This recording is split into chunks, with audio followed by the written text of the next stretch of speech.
gentlemen, may I have your attention, please?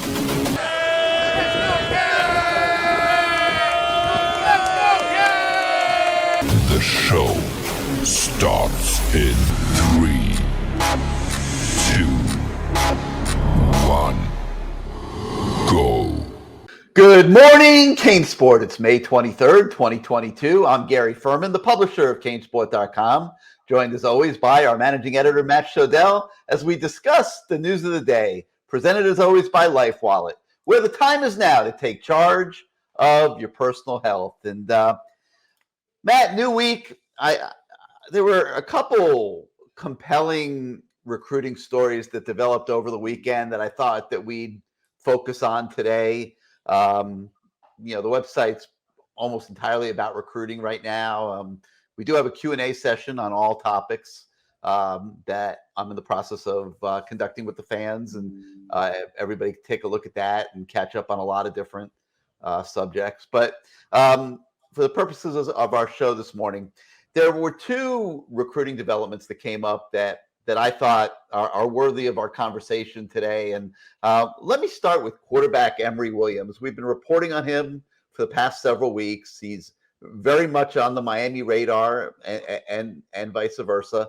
And it was looking last week when we last reported on Emory that he would be committing this week. And we thought that it looked very likely that would be to the Miami Hurricanes. Well, over the weekend, things changed, and Emory Williams informed us that he's now going to push things back a few weeks and think it through, maybe take a couple more visits, and just see where this thing goes. And interesting, Matt, and I have my own theory on what happened here. Miami is still recruiting Jaden Rashada. They're still recruiting Dante Moore, two of the top quarterbacks in the country. It really made no sense for Emory Williams to commit to Miami before Miami sees things through with those two kids and gets to a final resting spot. They're either coming, they're not coming. The quarterback slot at Miami is open or it's not open. So I think that's one thing at play. The other thing at play, in my opinion, is that his recruitment by Miami, the heavy flirtation with he in Miami, has inspired other teams around the country to get serious about Emory Williams as well.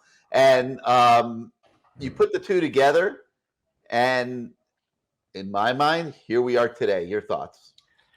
Well, we've done this for quite a while, and we've seen things like this happen all the time.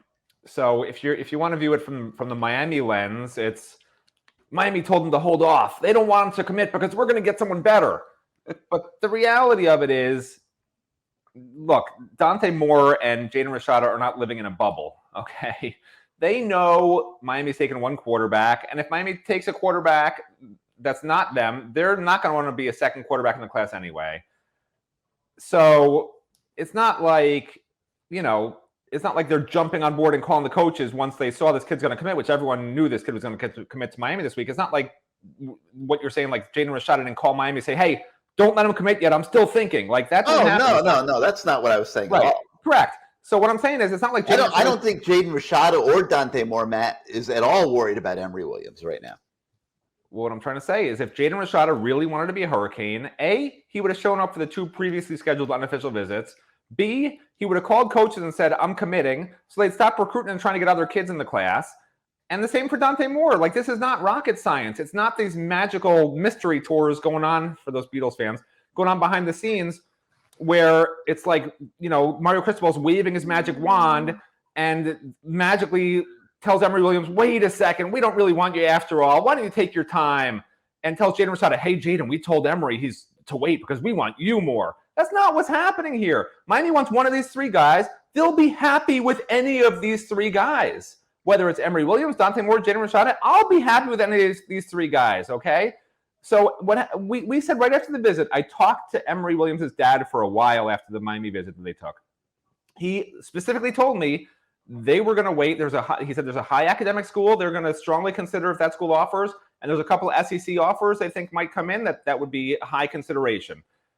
Emory Williams, when I talked to him, said, listen, it's really just Miami and Indiana, but I don't know what else is going to happen, and I'm announcing next week, So I have a feeling what happened was wiser heads prevailed because I'm a dad, so I know who the wiser heads are, and said, what's the rush? Like, if Miami wants you, they'll still take you. Jaden Rashada and Dante Moore, they aren't committing tomorrow. They would have committed already. Like, let's see if they get offers. The last thing you want to do is commit to Miami and then back off that pledge, and every Miami fan in the world is going to hate you for the rest of your life.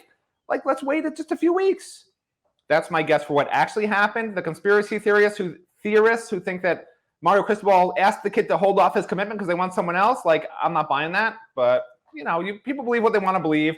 Democrats, Republicans, independents, what's the other things? There's libertarians. Everyone's got their own set of beliefs. I'm not going to criticize anybody. That happens to be my belief. My belief.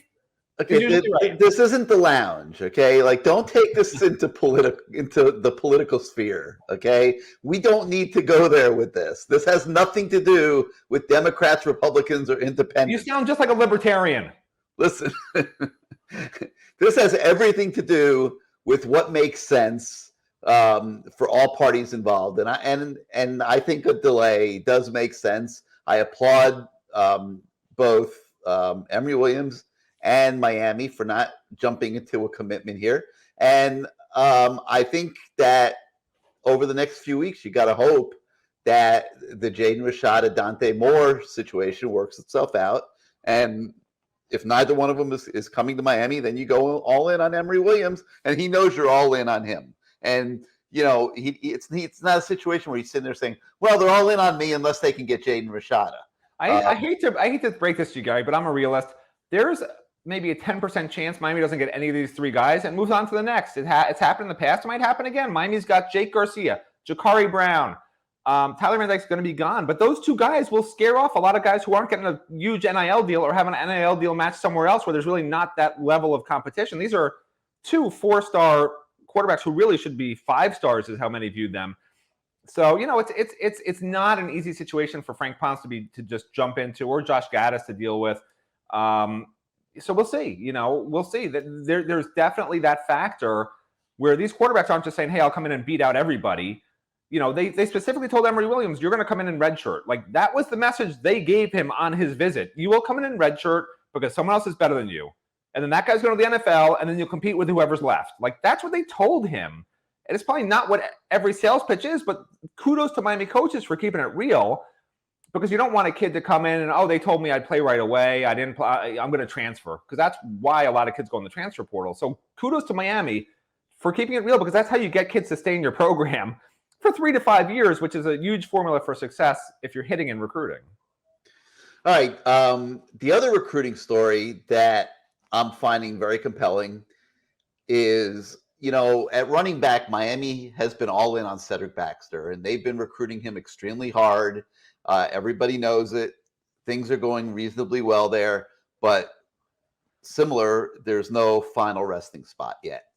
Well, the thing that hasn't been spoken about is how intensely Mario Cristobal continues to recruit Mark Fletcher. Now, I remember last year saying that I felt that Mark Fletcher was a must-get in this recruiting class. He's a big, physical running back, the kind of guy that's been playing for Alabama all these years.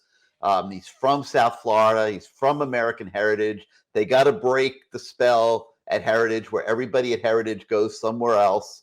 And then Mark Fletcher goes and makes a hasty commitment to Ohio State. Has a good bond at Ohio State. If Mark Fletcher's watching this, he's going to be super pissed at you. How do you say he made a hasty commitment? Okay, wait. Okay, no, you're right. Mark, I know. I will rephrase that.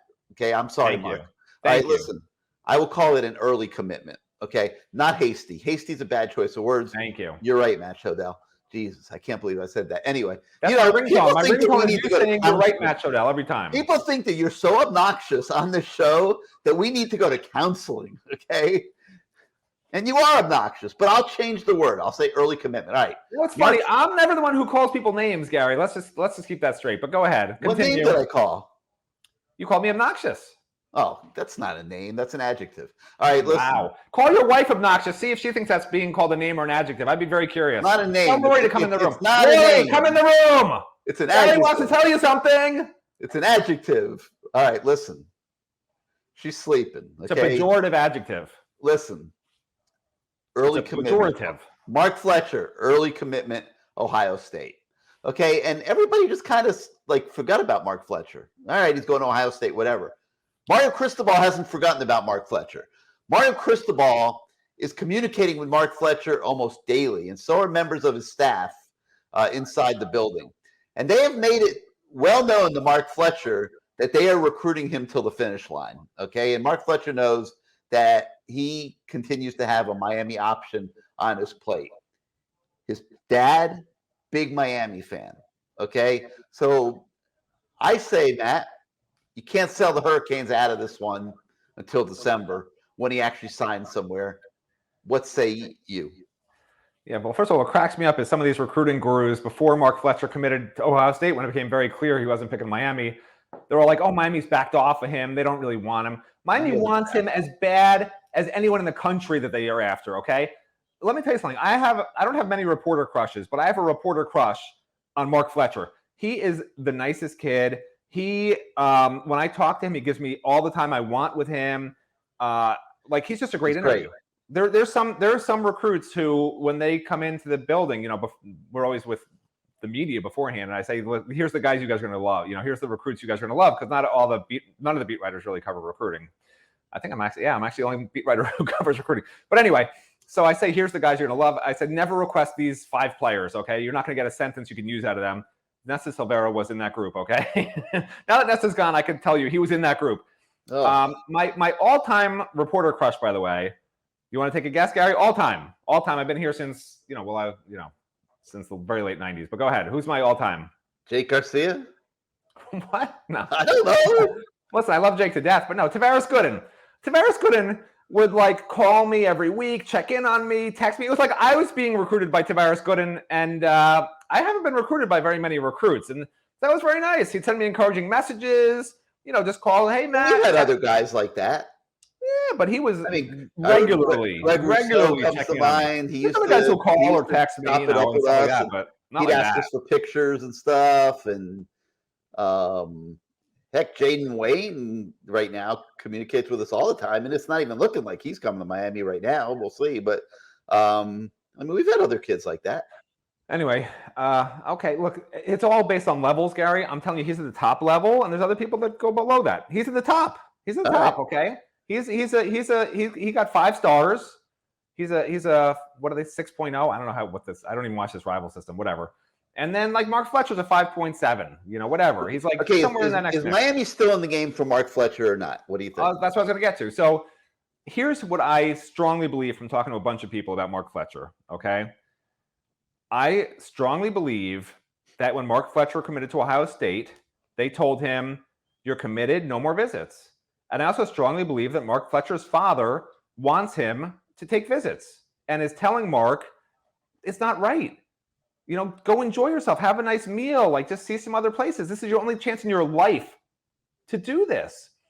And I also strongly believe that at some point, Mark Fletcher will have a conversation with Ohio State coaches where he asks them, sir, may I please see some other programs? And depending on how that conversation goes, it could either keep him in Ohio State's camp. And I'm not going to tell Ohio State what the right answer is. Yeah, but they have or it's going to go in the direction. But Miami's always been Mark Fletcher's number 2 choice. And if Ohio State screws up his recruitment and is not, Mark Fletcher's the nicest guy in the world, and he knows the I can't say curse words out here, but the jerks out there. And if they're jerks to him, man, he'll say see, and he'll be a Hurricane. And I strongly believe Ohio State is jerks, and then he'll be a Miami Hurricane. You heard it here first. Well, can you imagine if they could get him and Baxter? Wow. They're not both coming in the same class together. I don't think so. First of all, I'm not so sure. I know people are saying Baxter's coming here or whatever. I don't think that's a lot. Just talking to some people, I think it's a more of a long shot than some people think. I know Miami wants him. Just because Miami wants somebody real bad and is recruiting him harder than everyone else doesn't mean they're going to get him. And he wasn't innately desiring Miami as his number 1 choice before the whole process. So he can still wind up here, of course. But it's gonna not be as easy as maybe some people think with Baxter. This is a new era. I say shoot for both of them. Of course you do. And you probably think they're getting both for sure. And then it'll be a celebration. Hit for some mail! what the Canes are cooking. Great. That's right. Great. That's right. Mark Fletcher. I hope you got some money, because every time you show The Rock on the screen, you have to pay him a royalty. I hope you know that.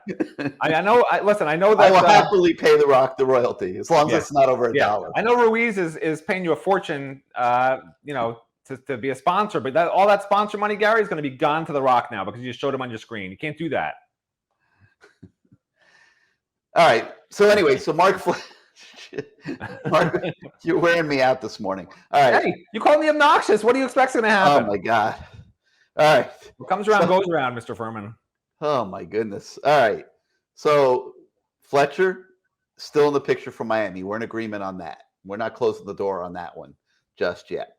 All right. We got a whole bunch of other recruiting news on the website today. I'm going to touch on that. But first, let's hear from our friends at LifeWallet. We here at LifeWallet take security very seriously.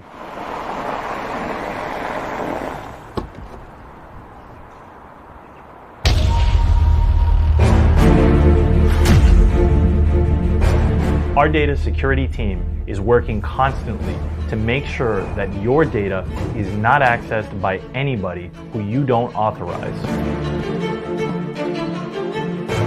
Hey, what's up, man? Yeah, I'm Excuse me, sir. Thank you. I have from CC, and he's thinking about it, and I'll be talking to CC. We'll talk to you tomorrow. We use leading technology standards like biometric data to make sure that only you have access to your data and your identity is protected. LifeWallet gives you access to your entire medical history and information at the touch of your finger, so that it can save you time and can save your life. Data transfer complete.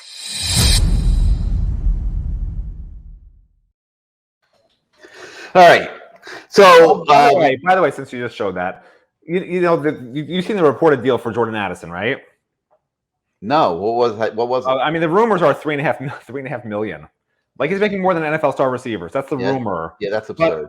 But just so people know, like, what I heard John Ruiz set aside for NIL is at $10 million. So this is why it's so important. Miami has a plethora of individuals and not just one guy who has a company. Okay, but wait a minute. I think a bigger issue than the bankroll for NIL is, and nobody really thinks of this, is if you give Addison $3 million NIL deal, what is that saying to every other kid on your current roster?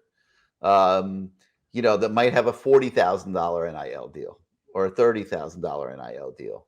I mean, some of these things, and this is the first go round on this NIL thing, but team's going to have to make it through the season, and the locker room's going to have to stay united and things like that. And there's going to be some natural jealousies that are going to evolve from this NIL and things like that. And I like the way Miami's doing it right now, where there's, reasonable synergy. I mean, yes, a Tyler Van Dyke can command a little bit more and more deals than anybody else. But for the most part, the bulk of the roster is all making something, and they're all within a reasonable ballpark of each other. And there's no reason for there to be dissension in the program over NIL or any jealousy or anything like that. And the key is not to tell anybody what everyone's deal is. That's it. Yeah, but that's not reality. I know, but that would be great. If people that know, Matt, I had an agent call me the other day. Yeah. And he says to me, I was just reading your story. How did you know the amount of the NIL deal? And, obviously I'm not going to tell him who my sources are, but I said to the guy, look, do you understand how many people know the details of these contracts? That's the problem. I mean, they're not secrets. Correct. And I thought it's not like I'm the greatest reporter in the history of journalism to find that out. Like, there are a million ways to find it out. The information is on all kinds of places. So that stuff's not staying secret, Matt. No way. And no, I didn't mean it would stay secret. I'm saying that would be the key. Be if a coach could somehow keep it secret, because you're right. Other than that, there's no putting the genie back in the bottle. And the other thing I think is that when people do big NIL deals, they want everybody to know about it. Like, Tennessee could have kept that a secret, that $8 million deal for Nico, but it was in their interest to let that get out because Right. now That's the problem. Tennessee The problem is a the people who are giving that money, they want that buzz. That's the whole point. They So want they the don't even, buzz. they want it out there. Correct. But that's a problem for the rest of the team. Yeah, I agree with you 100%. I mean, the buzz is part of the deal. I mean, it's Right. part of the deal. Yep. Listen, I mean, if it's a legit NIL deal, and in many cases, even if it's not a legit NIL deal, the buzz is part of the equation. I mean, if it's legit, the company paying the money or the entity paying the money wants the publicity if it's legit, because that's what they're paying for. Name, image, likeness. They're using the player's name, image, likeness to promote their business. John Ruiz, Life Wallet. Very, very basic, very simple. And that's why his NIL program is prototypical. The collectives, on the other hand, exist purely to write checks to these players. But they still want it out in the public domain because they want people to know that they are in action. And by doing that deal, Tennessee put itself in the game with a lot of players because they now know that Tennessee will pay huge dollars. Anyway,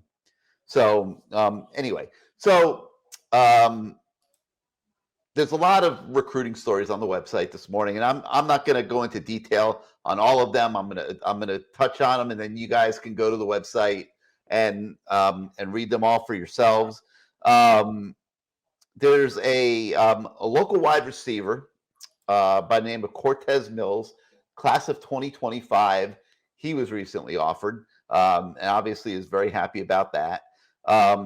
There's a defensive end out in Las Vegas by the name of Kais Howard, who Miami has started recruiting pretty heavily. He will official visit. That's a good thing. You're getting somebody from the West Coast coming east for an official visit. One of the more interesting stories, and Matt, we will touch on this one. You had defensive tackle John Walker and defensive end Derek LeBlanc from upstate who came in on unofficial visits this weekend. And part of those visits was a 4-hour film session with coaches. And one of the more interesting recruiting strategies that we've seen since Mario Cristobal became head coach. And I doubt they clearly, obviously, don't do this with every recruit, but with these particular recruits, they sat in the film room and evaluated all kinds of tape and showed them all kinds of things that would involve their playing at Miami and things like that. And I think it's a highly effective strategy when you have the time to do that, Matt. Yeah, I mean, what I heard is in the past, like when they did these sessions under the coach who can't be named, those film sessions, they would just watch The Longest Yard, the movie, and that was it. And then they'd go home. No, I'm just kidding. I've never heard of anything like this being done at Miami, a 4-hour film session. Usually you go in, if it's the spring or, if it's the spring, you go maybe in a team meeting or a film session that the team's watching, whatever, that position group.